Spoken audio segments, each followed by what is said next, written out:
दोस्तों सुजलॉन एनर्जी की बात करें तो इंडिया की विंड एनर्जी सेक्टर की सबसे बड़ी कंपनी है और यहाँ पे कंपनी लगातार नए माइलस्टोन अचीवमेंट कर रही है। अब आप देख सकते हो कि बजट आने वाला है हमारे सामने। 1 फरवरी को नया बजट होगा।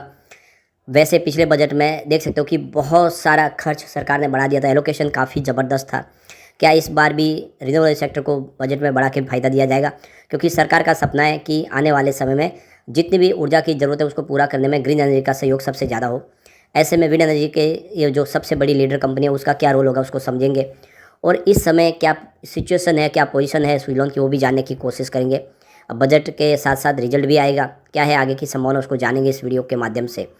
लेकिन फ्रेंड्स उससे पहले अगर आप पहली बार हमारे चैनल पे आए तो चैनल को सब्सक्राइब कर दीजिए, एक बेल आइकॉन दबा दीजिए ताकि जब भी नया वीडियो बने पहला नोटिफिकेशन आपको मिले। वीडियो पसंद आए तो लाइक से जरूर कीजिए। चलो फ्रेंड्स वीडियो स्टार्ट करते हैं। मैं हूँ आपका दोस्त SP दवे और हमारे अपने चैनल ऑनलाइन कमाई में आपका बहुत बहुत स्वागत है। तो सबसे पहले सुजलॉन के कारोबार की बात कर ले। स्टॉक की शुरुआत पॉजिटिव हुई 57.52 पर। फ्राइडे की क्लोजिंग 56.84 के आसपास थी, तो काफ़ी पॉजिटिव शुरुआत हुई। वैसे इंट्राडे में 56.26 का लो भी बना। इसका मतलब यह है कि आज इंट्राडे में इसमें गिरावट भी हुई। स्टॉक निचले लेवल पे गया, लेकिन निचले लेवल से काफ़ी अच्छी खरीदारी लौट के आई। लोगों ने इसमें जम के खरीदारी की क्योंकि स्टॉक काफ़ी करेक्ट हो चुका है। 86 के हाई से 56 के आसपास आ गया। ऐसे में जो खरीदारी लौट के आई उसकी वजह से 58.79 का इसने हाई बनाया। काफ़ी अच्छी दौड़ लगाई। अंत में क्लोजिंग 57.95 के आसपास रही, जहाँ पे 1.95% की तेज़ी देखने को मिली। तो इसकी परफॉर्मेंस देखें तो स्टार्ट में इस नए साल की शुरुआत में 65 के आसपास स्टॉक था और वहाँ से इसमें तेज़ी के बाद एक गिरावट बनी 3 दिन लगातार। 2 जनवरी से 6 जनवरी तक इस स्टॉक के अंदर गिरावट थी। नतीजा ये रहा कि स्टॉक आ गया 58 के आसपास। उसके बाद एक दिन की तेज़ी बनी 7 जनवरी की। स्टॉक फिर एक बार 60 के आसपास आ गया और इंट्राडे में 61 तक चला गया। लेकिन उसके बाद गिरावट का दौर फिर शुरू हुआ। 4 दिन लगातार गिरावट हुई 8 जनवरी से 13 जनवरी। स्टॉक आ गया 54 के आसपास। जो स्टॉक 65 के आसपास था वो 54 तक आ गया। उसके बाद 2 दिन की तेज़ी बनी 14 और 15 जनवरी को। स्टॉक एक बार फिर 59 तक इंट्राडे में चला गया। उसके बाद 2 दिन लगातार गिरावट हुई फिर से 16 और 17 जनवरी को, जिसकी वजह से स्टॉक एक बार फिर 56 के आसपास आया, परंतु आज एक बार फिर 58 के आसपास आ चुका है। तो अभी जो इसका दायरा दिखाई दे रहा है वो 55 से 65 का दिखाई दे रहा है और अब देखो कि निचला लेवल इसने टच कर लिया, फिर यहाँ से एक बाउंस बैक की संभावना दिख रही है। वॉल्यूम इसका देखें तो पिछले 1 महीने पहले इसका 5 करोड़ का वॉल्यूम था।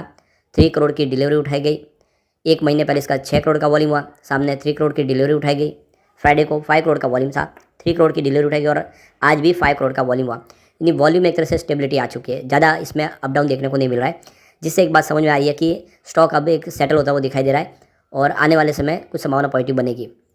तो देख सकते हो कि आज का दिन काफ़ी शानदार है 20 जनवरी का और पिछले एक सप्ताह में यहाँ पे 6% की तेज़ी स्टॉक ने दिखाई है। तो आज भी 2% के आसपास की अच्छी तेज़ी देखने को मिली। इंट्राडे में ये 58.25 का हाई बनाया था। स्टॉक की बंद प्राइस पिछले बार देखें 56.83 के ऊपर 57.84 पर खुला था आज और 52 वीक का जो इसका हाई है वो 86.04 का है और 52 वीक का जो लो प्राइस है वो 35.49 है। कारोबारी क्षेत्र में अगर आप देखें तो आज का जो मार्केट कैप प्राइस का वो 79,168.16 करोड़ के आसपास रहा।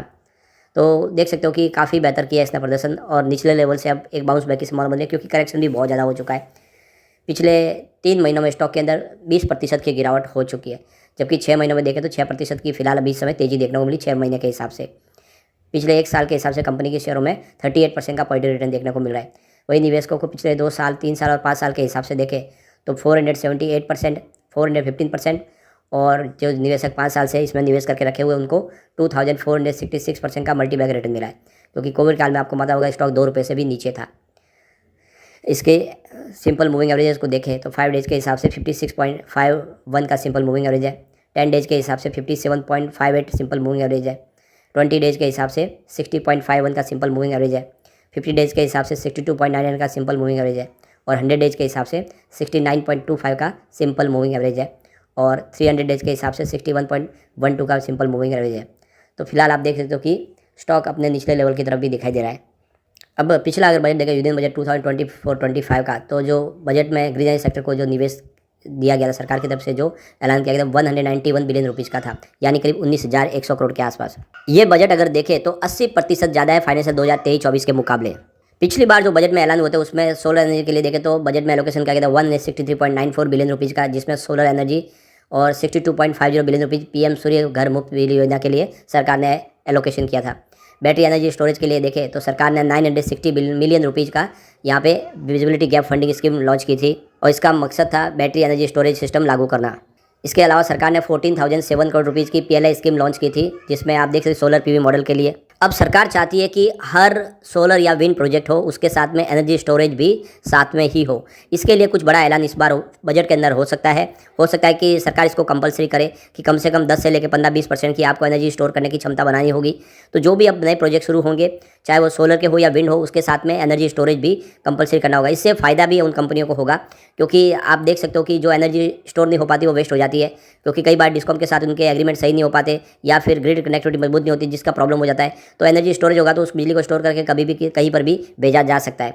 और सबसे बड़ी बात है कि इसमें खर्च बहुत होगा, एक्स्ट्रा पैसे लगेंगे, तो सरकार इसके लिए इंसेंटिव दे सकती है। हो सकता है कि इसके लिए भी PLI स्कीम सरकार लाए, तो इस बार बजट में कुछ बड़े ऐलान होने की क्षमता दिखाई दे रही है। वैसे सुज़लोन एनर्जी ने एक माइलस्टोन अचीवमेंट किया है। सुज़लोन एनर्जी नीदरलैंड की कंपनी जो है WE4CE, उसकी जो ब्लेड टेस्टिंग है कि इंडिया के अंदर मेक इन इंडिया की टेक्नोलॉजी के तहत करके बताया। तो गुजरात वडोदरा में उनके पास जो फैसिलिटीज़ है कि वो वर्ल्ड की बड़ी बड़ी कंपनियों के लिए ब्लेड टेस्ट का उनका जो है आप देखें तो यहाँ पे उसका नतीजा एकदम हाई क्लास देखने को मिल रहा है। तो ये एक अचीवमेंट है इंडिया के अंदर भी बड़ा, कि जो विश्व की जो बड़ी बड़ी कंपनियां ब्लेड को टेस्ट करने के लिए इंडिया की कंपनी को चुन रहे हैं और इंडिया के अंदर वो ब्लेड टेस्ट करवा रहे हैं। हर तरह के वातावरण के लिए सुरक्षित ब्लेड है कि नहीं उसका पता यहाँ पे इस टेस्ट के माध्यम से लगेगा।